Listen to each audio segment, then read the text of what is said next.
Oh, Democrats setting a New Year's resolution to pass that massive social spending bill. As Congressional Budget Office adds, it says that it will add to the staggering national debt. Lydia Hu is digging deeper into the numbers here. Lydia?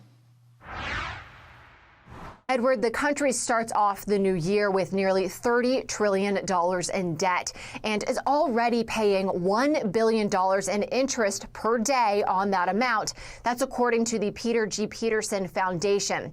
Now, lawmakers are considering more spending with President Biden's $1.7 trillion Build Back Better agenda as we enter the new year. The Congressional Budget Office found that the version of the plan that passed the House in November would add $365 billion to the deficit through 2031. But that's not including $207 billion in revenue from IRS enforcement. We're moving significantly faster rate right now. So you could consider us going, we could be easily $60-70 trillion in a decade or two if we don't control this. And if we go with Build Back Better, I suspect we'll see that rise significantly faster. Some Republicans are calling for more oversight, demanding a balanced budget amendment to the Constitution. For now, it seems the national debt is snowballing. Look at this. When President Clinton left office in 2001, the debt was more than $5.6 trillion.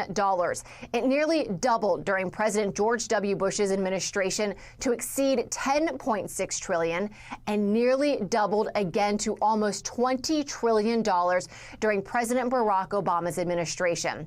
Almost $8 trillion was added during the Trump administration to reach more than $27 trillion. Edward, if we needed to pay off the near $30 trillion in debt we have right now, USDebtClock.org says each taxpayer would owe more than $233,000. Back to you, Edward. Yeah, thanks, Lydia. I don't think they're going to take a check. So that social spending push coming at the start of a key midterm year now.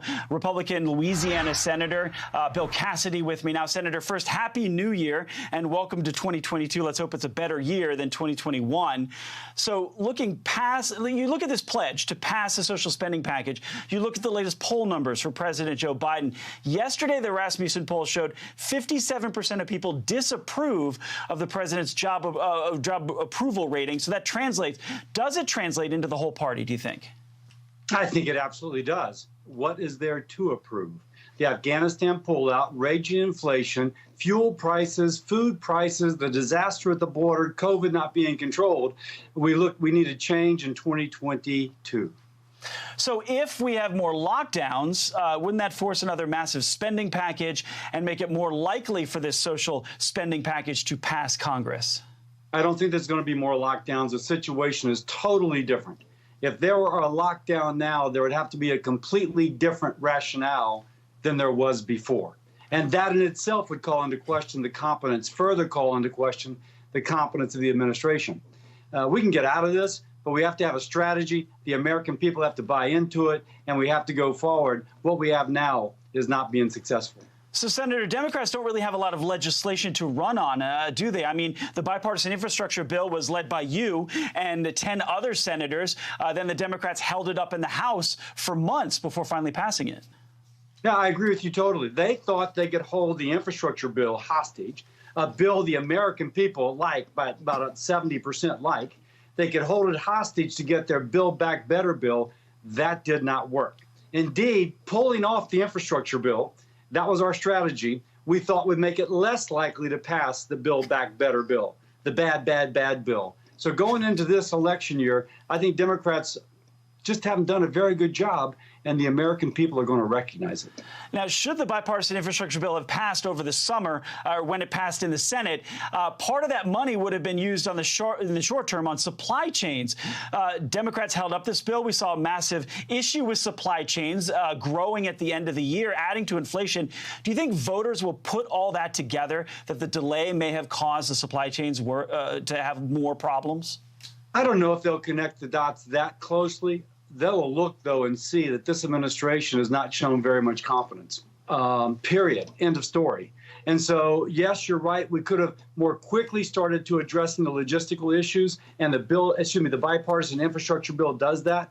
But there's a heck of a lot this administration has failed at. I think the voters will remember.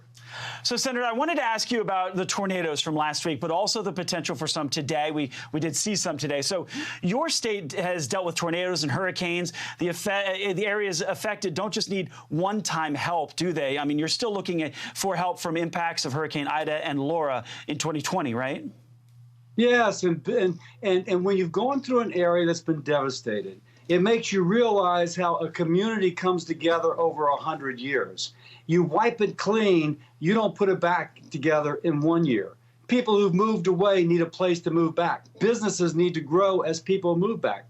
It is a process. I want to credit the generosity of the American people. Wherever it is in our country, if there is a natural disaster, we come forward and we help. And that's one of the greatest things about being an American. Yeah, it sure is, Senator Bill Cassidy. I appreciate it. Thank you very much. Happy New Year to you. Looking forward to great things from the state of Louisiana this year.